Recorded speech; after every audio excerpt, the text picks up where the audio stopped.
today is the 17th of January. It's the day after the ending of Luang Por Chah's Memorial Day retreat in Wat Nong Bapong in Jamwat Ubon. And I've just returned from that retreat time with Ajahn Somchai and Ajahn Akiñcano, who's come over from Australia. So it's a good time for me to come and speak to you about the Dhamma practice and to have someone here to translate this into English as well. This year at the Wat Bapong meeting, they invited me to speak about the ways of practice and the core what from the days of Luang Por Chah when he was teaching. But having received this invitation, I considered it and saw that there were still many senior monks from the Sangha still present at the monastery, so I deferred and invited them to speak on these things, and maybe in the future I will get the opportunity to speak to the greater Sangha about the core what and the ways of training that Ajahn Chah used with monks. But I can speak to you on these issues today. All of us have entered the Sangha here with the aim to find happiness and to end dukkha or suffering. But true happiness or real happiness doesn't arise from just getting what we want. That's the worldly kind of happiness, what we know as Kama Sukhalikanu Yoga, the kind of happiness that comes from indulgence in pleasure, in comfort, in the senses. And this is something we must contemplate at the beginning of our practice and not be heedless, because it's so easy to get stuck into it.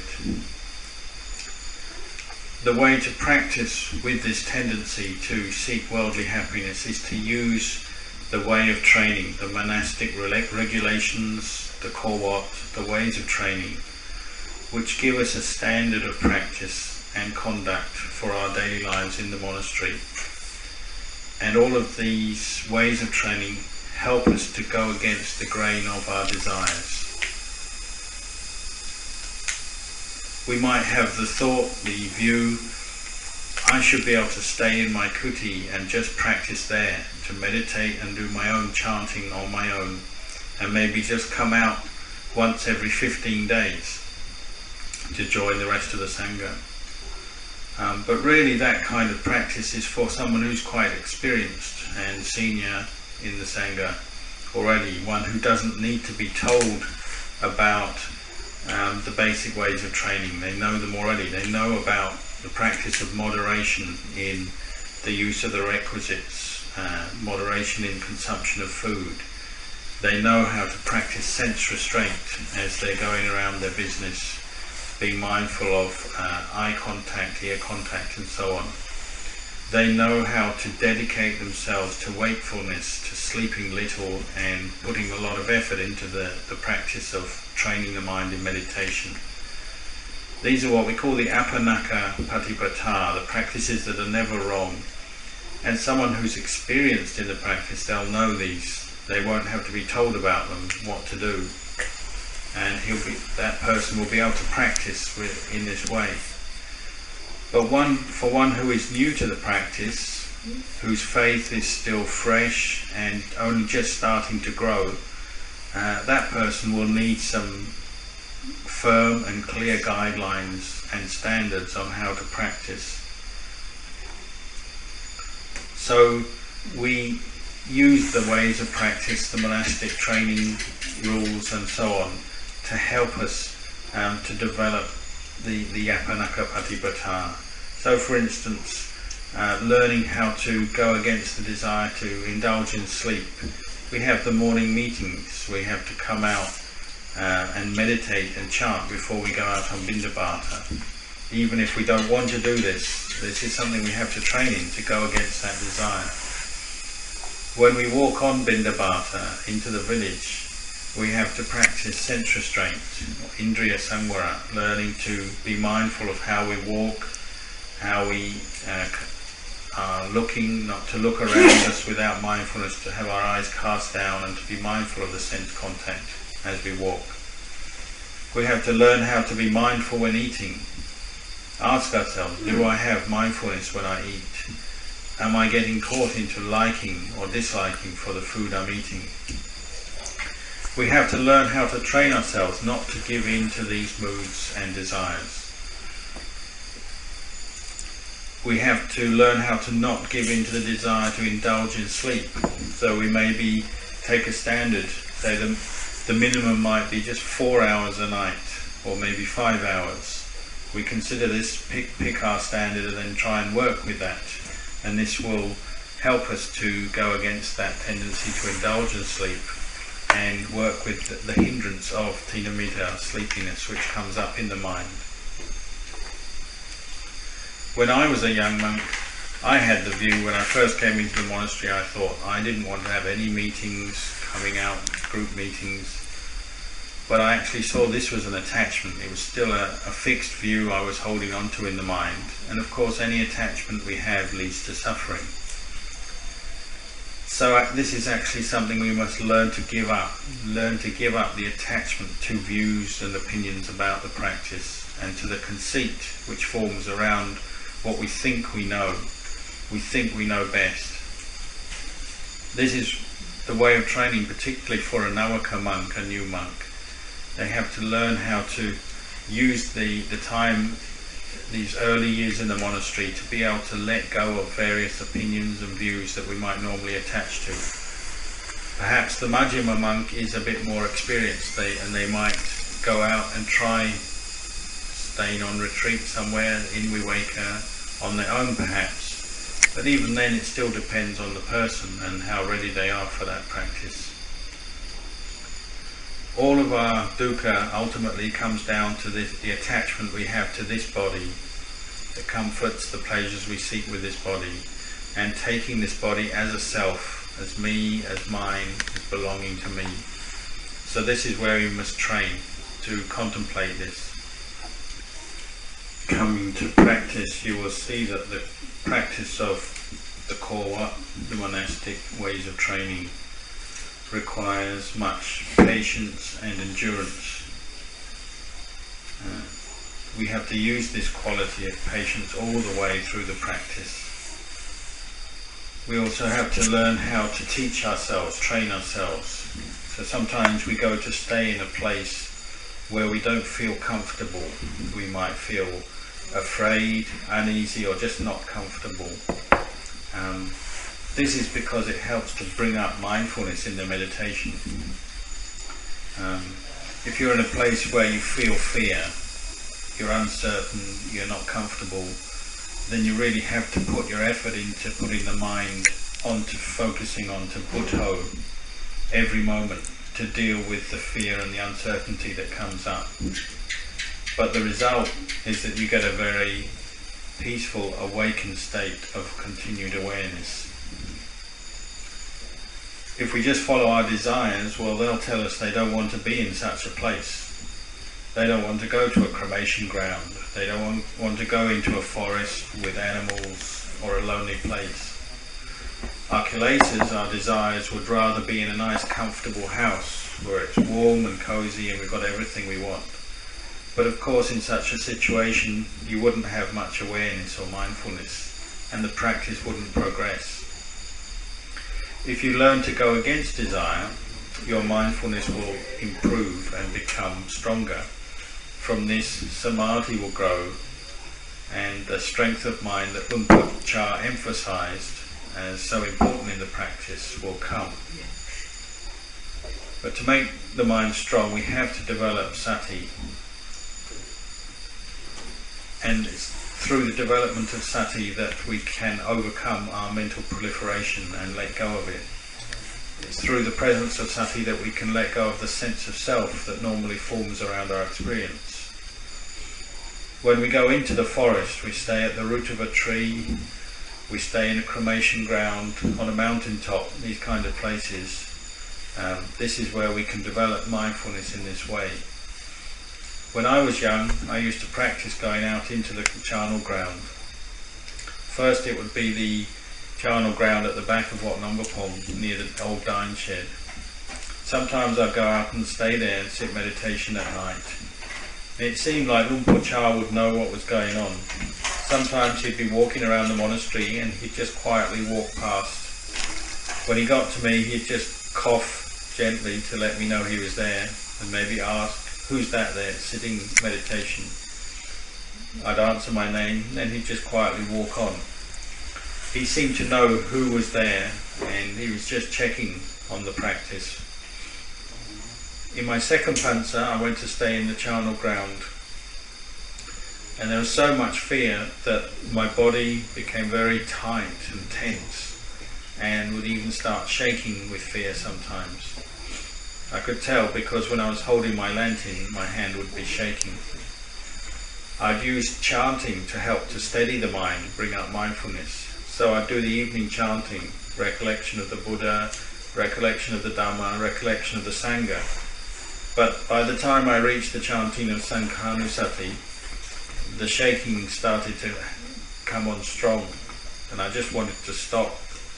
I just wanted to crawl into my grot and not have anything to do with anything. If one had a lot of moha or delusion at this point, you would just feel like you wanted to die through the presence of delusion, because you didn't know how to deal with the fear.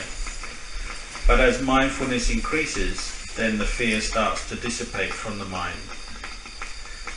As I kept practicing like this, then I found that the mind became stronger and braver. I could actually leave my grot and start walking meditation amongst the bones and leftover corpses in the cremation ground. I really had to struggle with mental proliferation though. If the attachment to pleasures and pleasurable sense contact, it just leads to liking and more mental proliferation. The unpleasant sense contact leads to aversion and fear.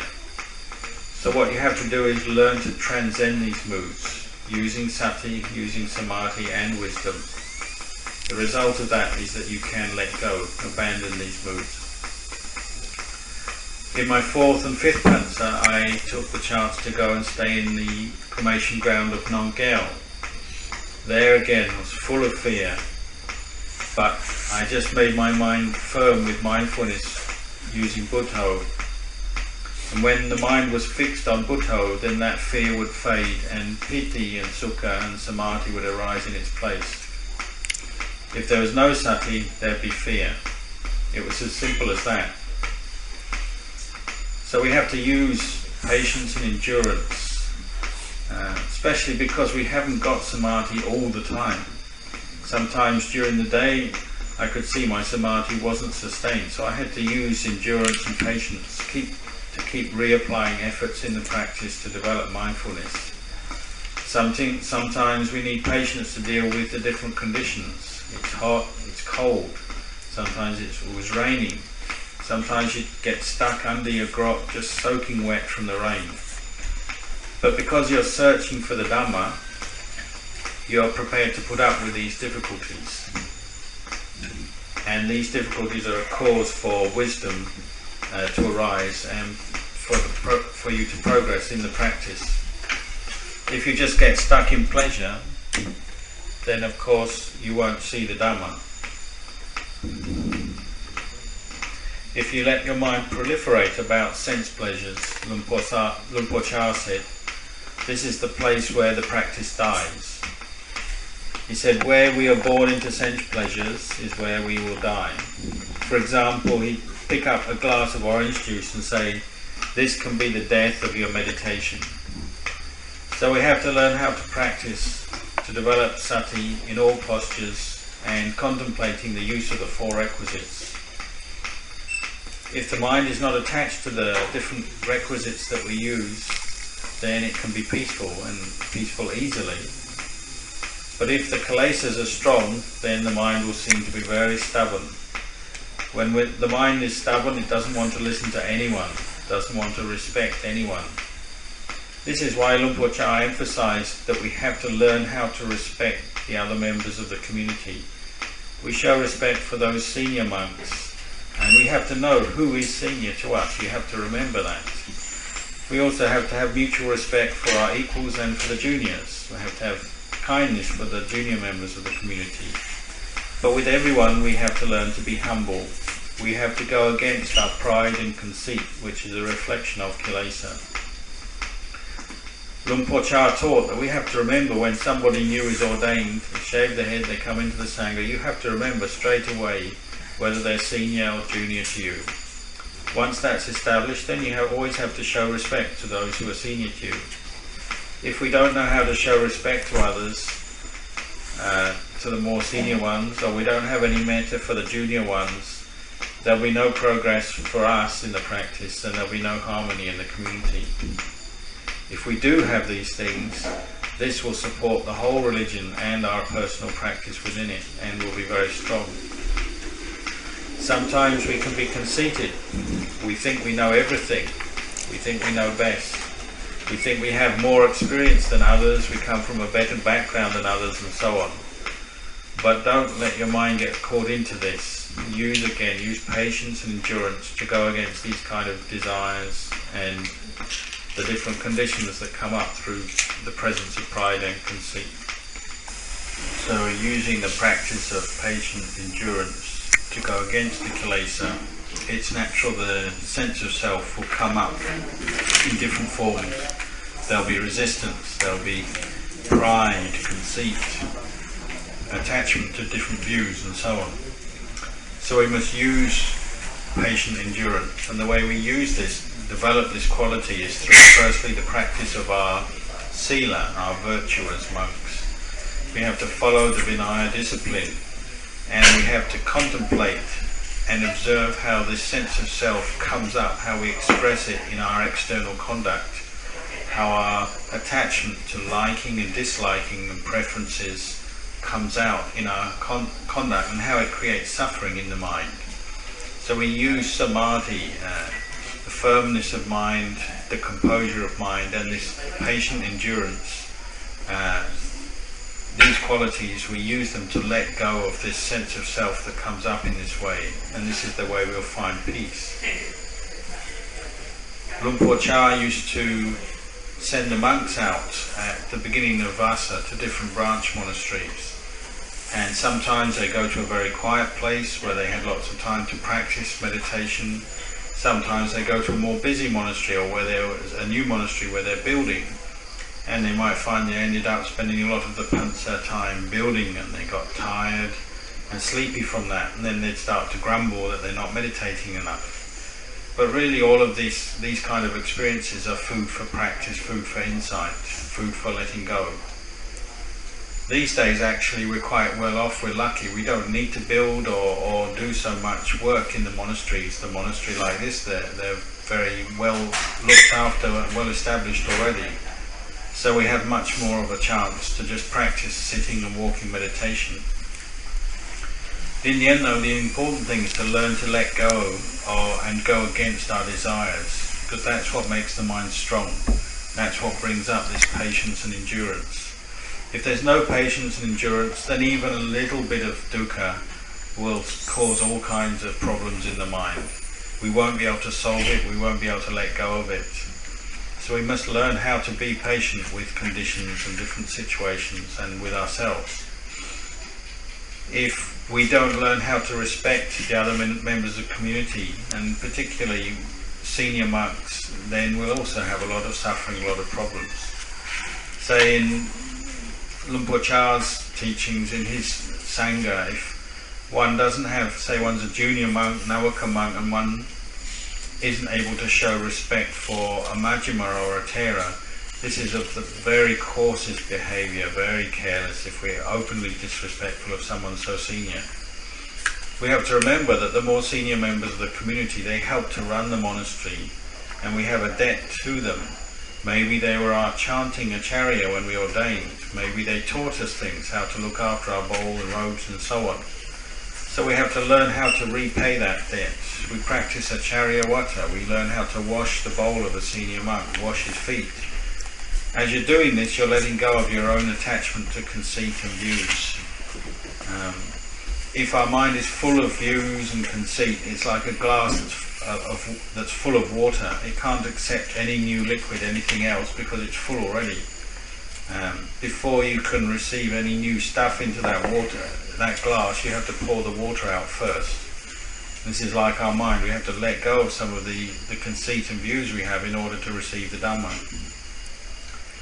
Sometimes we think we know everything. We know the practice. We've read the books. We've heard different teachers. We think we really know everything. But if you can just give up and follow the way Luang Por Chah taught, you'll find that this is really the true way to peace. The way that comes through letting go of this sense of self. Letting go on the level of Sila and letting go on the level of Gamatana. So we have this chance to practice here. We have the chance to see how the mind runs after its moods, and to see how all the different moods of the mind are uncertain. When we have pleasant experiences, it leads to liking. We have unpleasant experiences, it leads to disliking. If we're on our own, maybe, we won't even see these moods. We'll just be getting lost into them. They'll just be Dhamma aramanas, just mental phenomena coming up and taking over the mind, and we won't even see it happening. So Luang Por Chah said, always practice mindfulness, bring it back to developing sati in the present moment, and developing indriya samvara, having mindfulness of all the six senses whenever there's sense contact. Contemplate that contact and then let it go. It's normal though, when we come to practice in a monastery, there'll be many different character types around us. Each monk has his own character type, his own jirita. And they're different. Some we like, some we don't like. It's a bit like blood groups. Some mix together well, some don't. The deciding thing about between people is their character or their jirita, these internal characteristics which the mind tends to hold on to, and that become part of the character. But these are actually things you can be aware of, you can know your jarita, but you don't have to attach to it. You just know, oh, this is the way it is, this is the way my jarita is, this is the way someone else's jarita is. If you're mindful of someone's character, it doesn't have to be a cause of suffering or a cause of disharmony. When I was a young monk, I found there were other monks that I had difficulty getting on with. There was particularly one monk who I couldn't get on with at Wat Nombapong in the early days. He was junior to me, but he didn't accept me or show much respect towards me. I found if I had lots of metta and I could bring up thoughts of metta, then it's alright, I could cope with it, I could handle it. And the mind would feel very comfortable and at ease. But when there's no metta, you lose your coolness, there's just confusion and anger, especially if someone's out there provoking you, stirring you up. If it's someone junior, you might think, oh, this monk is junior to me, why is he like this? Why is he not respectful?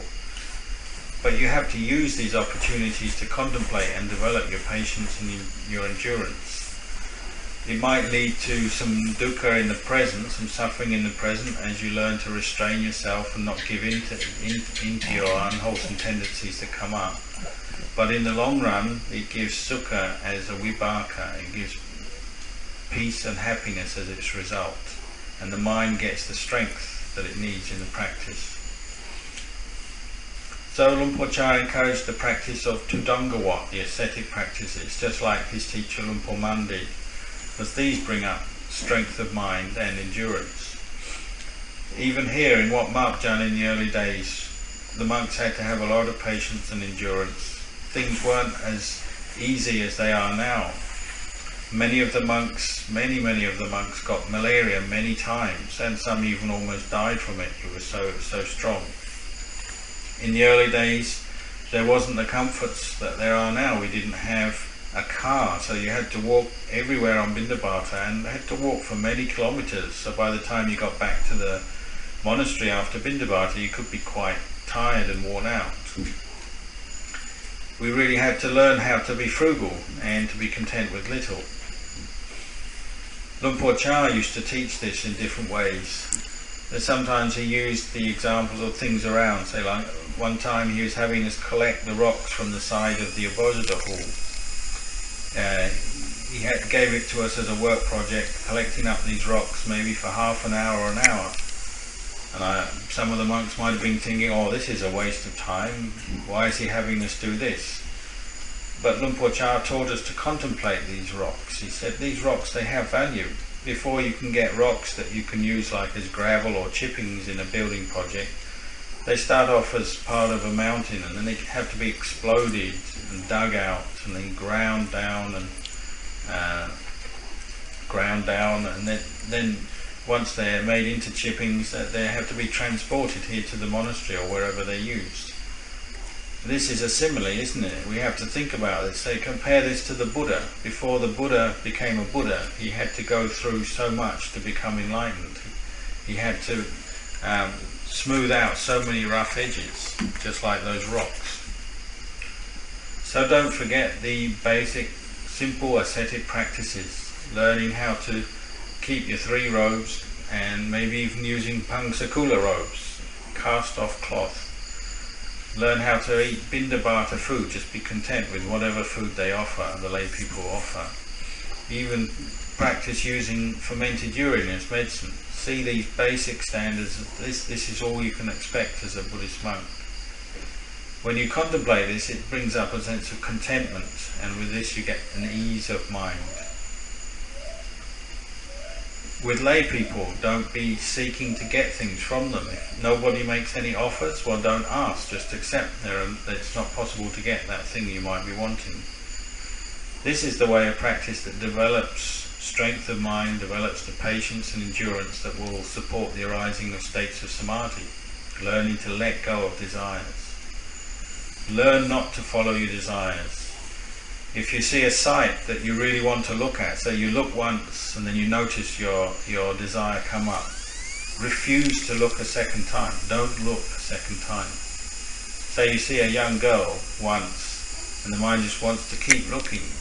Ask yourself, well, why aren't you looking at an old person, a granny?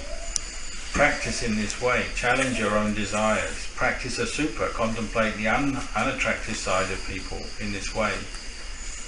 To contemplate means to go against desire and to actually see desire. If we can practice this a lot, then we'll find we can get progress in the practice.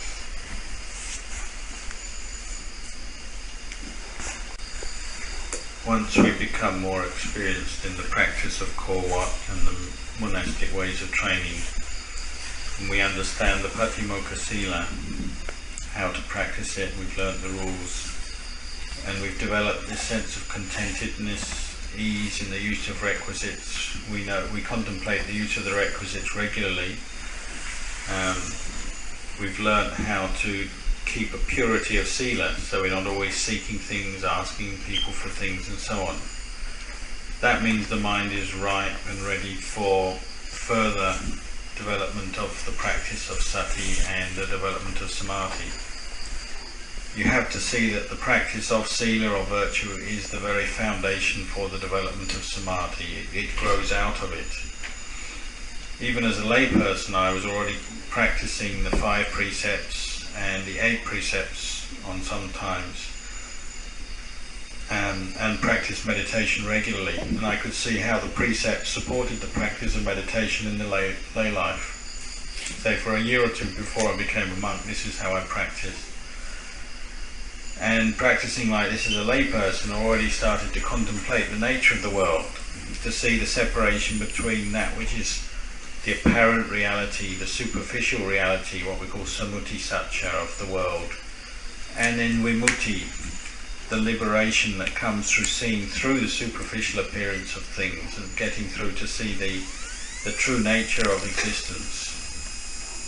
I could see how we tend to attach to samuti, the apparent appearance of things, whereas deep down, in essence, the things of this world are really just elements, dhatu, that arise and pass away, and there's no self involved in that, there's no me or mine in any of that. This is the wisdom that sees vimutti, the way to transcendence or liberation, and it gives rise to piti and sukha. and even over time the Vipassana Jnana, all the 9 Vipassana insight knowledges. The result of this in the mind is it sobers the mind. The mind sobers up, it starts to tire of attachment, it turns away from the world and turns away from kilesa and attachment to the world. With this one has an increase in sattva, or basic faith and confidence in the practice. With this there's less and less doubt. The sattva or faith that arises through the practice in this way is backed by wisdom from the experience in the practice, and it naturally gives rise to a lot of energy and confidence to practice sati. One knows this is the right thing to do, it's the right way to go. Still, of course, some days the practice would go well, some days not so well. But one just keeps practicing with faith, and it's with this basis of faith based on experience that leads to consistent practice, consistent effort that leads to peace of mind. And one has the sense that if I keep practicing, then I'll experience more happiness, more contentment than I do now, if I only keep doing this same way of practice. This is the happiness, the contentment that comes from within the mind. It's independent of the world, independent of material things. It's formed of piti and sukha that come through the practice. And when one has this kind of piti and sukha, then even if somebody bought you a big pile of gold, placed it in front of you, you wouldn't be interested in it. Magga phala is far more important when the mind is like this. And this is the mood I had when I wanted to ordain as a monk, and I came to Wat Pah Pong to train to enter the Sangha with Luang Por Chah. This was the most important thing in life, the attainment and development of Magga phala. If we want to get quick results in the practice, we must learn how to give up to the practice. We have to be firm in focusing on our meditation object, and we have to learn how to practice without stopping, without giving it up. We have to go and stay in places like frightening places, lonely places, places that put us on edge and make us very wakeful and alert. We have to learn how to eat little, sleep little and talk little. And maybe after time, this is what will give rise to bhavana maya panya, the wisdom that arises out of the practice of bhavana. This is no longer thought, just thinking about the practice, just sanya, but this is real knowledge and vision of things as they are. This is the kind of knowledge and vision that allows the mind, or makes the mind see people more like just puppets, lifeless puppets walking around. Or like when you go to see an autopsy, you can contemplate death and its implications, how when we die we must leave everything behind, everything in this world and everything to do with this body. When we die, we leave our body behind, it just becomes valueless. We just take it away and bury it or burn it. So why, when we are alive, do we get so angry, so excited, so jealous, so greedy? It's because of delusion. It's because of not seeing through this samuti satcha, the apparent nature of reality, and not experiencing the freedom of vimutti, or liberation. When we contemplate, though, we'll experience temporary liberation of mind, tatanga vimutti. This comes through the temporary unification of the path factors, the sila, samadhi and panya in the mind. In my fourth vasa, I practice sitting and walking many hours per day. Sometimes, though, I was still tired because of that, and so I still experienced sleepiness. Luang Por Chah taught many ways to deal with sleepiness, how to get through it, to use endurance, to find skillful ubayas to bring up mindfulness when you're sleepy, such as to sit on the edge of a well. Or if walking meditation you're falling asleep, then walk backwards. Or even occasionally to go up and sit on the bell tower. But of course that's a bit dangerous, one has to come down if one's not really ready to do that. Luang Por Chah used to taught us to contemplate a Kaya Gata Sati, mindfulness of the body, and contemplate the Asukha, the corpse meditations. The Buddha had said, look at the body, contemplate it. Once the mind is peaceful with samadhi, use that state to look at this body and contemplate it. Maybe we are closer to Nibbana than we think. Sometimes we have to learn to turn to and contemplate Asukha. This is what will give rise to the piti and sukha that comes as the mind separates from its normal attachments, as it starts to see the body as a corpse in different ways.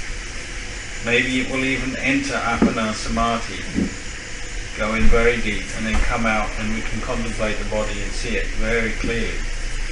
This is the kind of contemplation that leads to the arising of the Gotarabu Citta, that sense of the mind that is like outside of the world, completely detached from the world and outside of the world.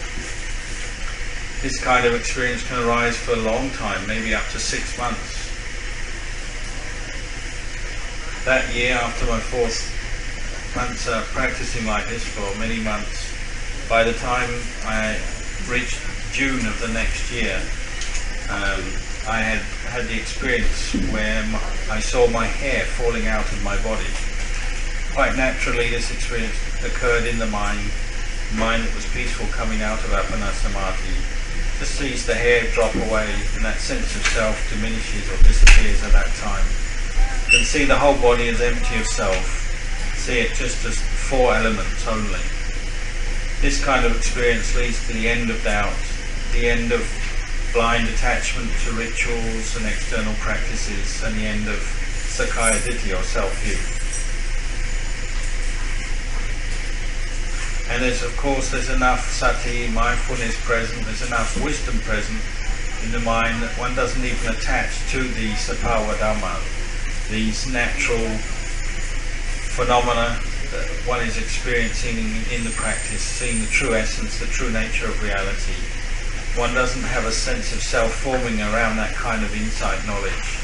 One doesn't have a sense of self forming around the piti or the sukha that arises at that time. But it's a state that it really puts one beyond words, beyond anything that one can describe in words. So there's not much one can say about it. It's something just to be known by the individual for themselves. It's a state that is free of attachment, free of a sense of self, free of a sense of me, mine, or any kind of ownership. And it changes one's whole perception or view of this body and this mind. The body and mind no longer seems to be me or mine. And again, this is what leads to the fading away of blind grasping and attaching rituals and external practices, the fading away of doubt and uncertainty, and the fading away of Sakkaya Ditthi, self-view. And this is where the path is seen clearly. One can see the path that led to this point. The path that was dependent on faith, on effort, on mindfulness, on concentration, and wisdom that arises through the practice. One can see that how with these qualities, these different faculties emerging, developing together, maturing and ripening in the mind, they gradually bring the mind to the point where it is established in mindfulness and wisdom. So please determine yourself to practice in this way, following this path. So as we practice in this way, the development of samadhi, firm, peaceful states of mind becomes easier. This is because the practice of sati, mindfulness, in the middle of all these wholesome qualities that are arising in the practice, it's there, firm and sustained, watching over the mind. It keeps the mind, makes the mind very careful. The mind is very aware of the dangers to the practice, so wants to stay away from them. And this is what makes it easier to practice. This is the wisdom, the experience that arises, and the firmness of the mind from the continued presence of mindfulness. And of course, this is what allows us to practice the foundations of mindfulness, to contemplate with sati, to see the body in the body, feelings in feelings, to contemplate and have the mindfulness present when there is sense contact, to let go of this sense of self which forms around sense contact, and particularly the feeling, the vedana that arises with sense contact, through contemplation based on clear seeing, clear awareness of the sense contact and the feeling that arises, to clearly know the state of mind, whether it's wholesome, kusala, unwholesome, akusala, to clearly know that with mindfulness, see that, and to see the uncertainty of the mind, to see that it is a conditioned thing, dependent on the different conditions these wholesome, unwholesome moods arise. They're not really a self, they're dependent conditions. And this is what this kind of seeing allows us to let go of things, let go of this body and this mind, to transcend the five hindrances. Becomes easier to see the five khandhas and let go of them is easier. This is because our wisdom becomes sharper and more sustained.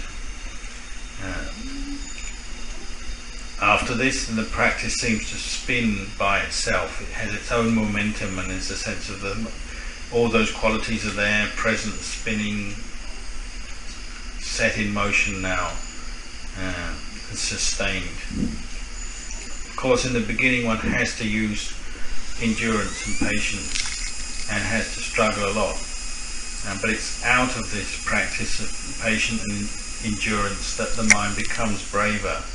It's out of this struggle to go against our desires and habits that we gain energy, and this maturity of mind. When you reach this point, you don't need to tell the mind to practice anymore, it just does it. This is when there's samadhi present, when there's piti and sukha arising and the mind is right to see the Dhamma.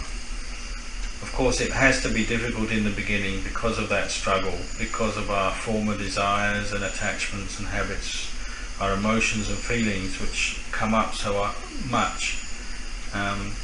Especially for those of you who've come here from abroad, you have to get used to a whole new set of conditions, different weather, different culture, different language. It's less comfortable than what you're used to. So naturally all kinds of desires and reactions and emotional stuff will come up. Luang Por Chah said it's a bit like being someone who's reborn from the dead in a new place. So this is all the more reason why you have to use patience and endurance to deal with this. But please try to practice so that you can find these virtues and wholesome qualities I've been discussing tonight in your own heart, in your own mind. Don't give up. Keep using the meditation techniques. Keep using Buddho, the recollection of death, the recollection of the breath, and the Asupakamathanas. Keep applying your mind to them.